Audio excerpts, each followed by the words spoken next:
What if the biggest risk to Aston Martin's 2026 revolution isn't something rivals did, but something their own engine partner just admitted out loud? Because behind the scenes, Honda has quietly acknowledged that its 2026 power unit is struggling in ways that weren't supposed to happen at this stage. Not minor issues. Fundamental ones. This admission has sent a ripple through the paddock, forcing teams to reassess whether Aston Martin's most ambitious project ever is built on solid ground, or on a timeline that's starting to slip. And here's the part almost no one is connecting yet. Once you understand why Honda speaking now changes everything, you realize this story doesn't end with an engine update. It only gets more uncomfortable from here. Until that admission surfaced, Aston Martin's 2026 project had a very specific narrative. Risky, yes. Ambitious, certainly. But fundamentally under control. The Honda partnership was supposed to be the stable pillar, the part of the project that justified everything else being so aggressive. A works engine. Exclusive attention. A manufacturer returning with lessons learned from its painful past. That's why Honda's own words landed so heavily inside the paddock. Because they disrupted the assumption that this was the safe part of the plan. When Honda executives said the development was not easy and that they were struggling, engineers across rival teams immediately read between the lines. Manufacturers don't speak like that lightly. Especially not this close to homologation deadlines. In Formula One, public honesty usually comes after internal options have narrowed. It suggests that certain problems are no longer theoretical, and that solving them requires time that may not exist in abundance. And time, in a 2026 project, is the one resource Aston Martin cannot buy back. The reason this matters so much is structural. The 2026 power unit isn't an evolution. It's a redesign that forces combustion and electrification into perfect balance. Roughly half the performance comes from the electrical side. That means battery weight, thermal control, deployment efficiency, and packaging aren't secondary concerns anymore. They are performance multipliers. If one of those elements is compromised, the entire car concept feels it. Newey can design around many things. But he cannot design around missing energy. What unsettles Aston Martin insiders is not that Honda is facing difficulty. Every manufacturer is. It's the nature of this regulation set. What unsettles them is that Honda chose to say it publicly. That signals pressure. Either internal pressure to manage expectations, or external pressure because milestones are being missed. Both scenarios create knock-on effects inside a team that has built its entire identity around being ready for this moment. There's also an uncomfortable historical echo here. Honda's last return to Formula One began with confidence and ended in embarrassment before recovery was even possible. This time, the context is very different. Better infrastructure. More experience. A different regulatory focus. But the early language feels familiar enough to make people nervous. Because in modern Formula One, reputation moves faster than solutions. And once doubts take hold, they influence everything from internal morale to political leverage within the FIA. For Aston Martin, this creates a narrow corridor of acceptable outcomes. The engine doesn't need to be class-leading on day one. But it must be credible, reliable, scalable. Because if early races expose a fundamental power or energy deficit, the rest of the project becomes defensive overnight. Development priorities shift. Aerodynamic ambition gets compromised. Long-term ideas get shelved to survive the present. That's exactly the spiral this project was designed to avoid. And this is why Honda's admission has reframed the entire conversation. It doesn't mean failure is inevitable. It doesn't mean Aston Martin is doomed. But it means the margin for error has collapsed. The luxury of patience is gone. From here on, every test session, every update, every piece of body language will be scrutinized for signs of confidence or concern. Because when an engine partner admits it's struggling, the real question is no longer if the project works. It's whether it works soon enough to justify everything that's already been committed. As teams dig deeper into what Honda's admission really implies, the anxiety shifts from technical curiosity to strategic concern. Because engine development problems don't exist in isolation. They cascade. A power unit that is behind on efficiency or deployment forces compromises everywhere else, often long before the first race. Cooling layouts change. Packaging tightens. Weight distribution shifts. And suddenly, a car that was designed to be aggressive becomes cautious by necessity. That's the silent danger Aston Martin now has to manage. What makes this particularly sensitive is the way Aston Martin structured its entire 2026 program around early integration. Newey's design philosophy depends on knowing how the power unit behaves under real conditions. Not estimates. Not optimistic projections. Actual behavior. If that behavior is still evolving, the car can't fully converge. It has to leave margin. And margin, in a clean sheet era, is another word for lost potential. Rivals understand this, which is why they're watching how tightly Aston Martin commits to its early concepts. Inside Honda, the challenge isn't just raw power. It's balance. The 50-50 split between combustion and electric output means neither side can be weak. If the battery is heavy, the car pays a penalty everywhere. If energy deployment is inconsistent, drivers can't trust the car in critical phases. If thermal limits are too conservative, peak performance becomes theoretical rather than usable. Honda has acknowledged that getting all of this right simultaneously is proving harder than expected. And harder than expected is rarely a comforting phrase this late in the cycle.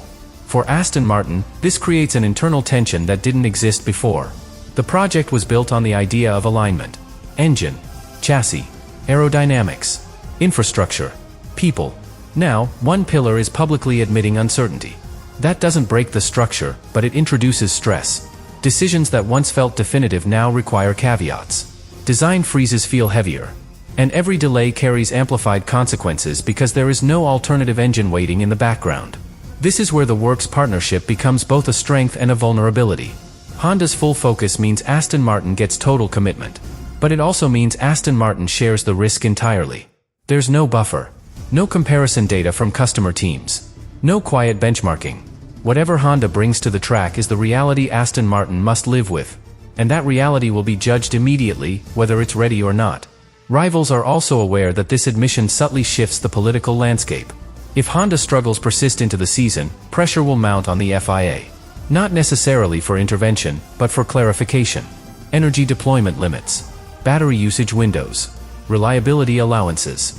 Any small adjustment suddenly becomes significant when one manufacturer is perceived to be behind. Aston Martin doesn't want to be in that position.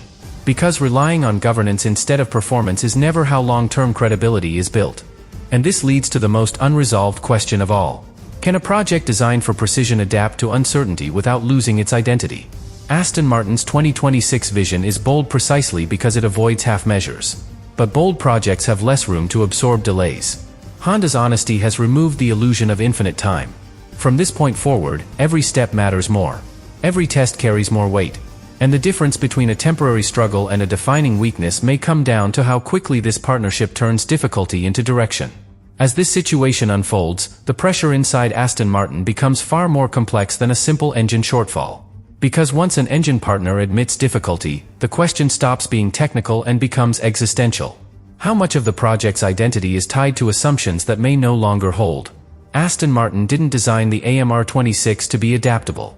It was designed to be decisive.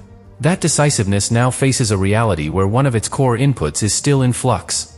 And in Formula One, uncertainty spreads faster than failure. One of the most uncomfortable side effects of Honda's admission is how it reframes internal timelines. Milestones that were once considered conservative suddenly feel optimistic. Validation phases compress. Decision windows narrow. Engineers who were previously refining concepts now have to protect them. That shift changes the tone of development. Instead of asking how much performance is left on the table, teams start asking how much risk they can still afford to take. That is not the mindset Aston Martin wanted entering a clean sheet era. There is also a psychological cost that rarely shows up in technical briefings. Confidence between departments is fragile. If the power unit group expresses doubt, even responsibly, it affects how aggressively the chassis group commits. Margins get added. Assumptions get softened. Every safety factor introduced to protect against the unknown reduces the ceiling the project was built to reach. None of this means the car will be slow. It means it may never be what it was designed to be. This is where Adrian Newey's role becomes paradoxical. His strength is commitment. But commitment only works when the foundation is stable. If Honda's development curve remains uncertain deep into testing, Newey faces a choice he almost never has to make. Adapt the philosophy to protect the project. Or hold the line and trust that the engine will converge in time. Both options carry risk. And neither fits neatly with a project designed to remove ambiguity rather than manage it. Rivals are acutely aware of this tension. They aren't celebrating Honda's honesty. They're calculating what it might force Aston Martin to give up. Weight targets missed. Cooling compromises accepted. Energy deployment tuned conservatively. Each of those choices is small on its own. Together, they decide whether a car defines an era or merely survives it. That's why no one is jumping to conclusions yet. They're waiting to see which version of Aston Martin shows up when the pressure peaks. The next phase will be revealing not because of lap times, but because of language. How Honda talks about progress. How Aston Martin frames setbacks. Whether optimism feels measured or defensive. In Formula One, teams telegraph their confidence long before results force the issue. Those signals will be dissected by rivals, sponsors, and regulators alike. And once a narrative forms, correcting it becomes almost as hard as fixing the car itself. This is why Honda's admission has changed the stakes so dramatically. It hasn't doomed Aston Martin's 2026 project, but it has stripped away the illusion that everything was under control. From here on, the margin between a brave struggle and a foundational weakness is razor thin. And the outcome won't be decided by one breakthrough or one failure. It will be decided by whether this partnership can turn public difficulty into quiet momentum before the sport decides the story for them. As the pressure tightens, one final layer of risk begins to emerge, and it's the one Aston Martin cannot engineer its way out of. Expectation. For the first time in years, this project entered the public space not as a hopeful rebuild, but as a presumed contender. The new hire. The Honda Works deal. The new factory. All of it created an assumption that Aston Martin would arrive in 2026 fully formed. Honda's admission disrupts that assumption, and when expectations fracture, they rarely realign quietly. What makes this especially dangerous is that Formula One does not judge projects in isolation. It judges them comparatively. If Mercedes struggles, it's framed as complexity. If Ferrari struggles, it's framed as transition. If Aston Martin struggles, it risks being framed as overreach. That narrative difference matters, because it shapes patience. And patience determines how much time a team is given before confidence erodes internally and externally. Inside Aston Martin, there is now a race that doesn't appear on any timing screen. A race to prove coherence before doubt becomes structural. They don't need to win races early. But they need to look like a team whose problems are temporary, not fundamental. That distinction is subtle, but brutal. It's visible in how quickly fixes appear. In whether explanations sound controlled or improvised. And in whether leadership speaks with clarity or caution. Honda's role in this phase becomes pivotal. Not just as an engineer, but as a communicator. Every update matters.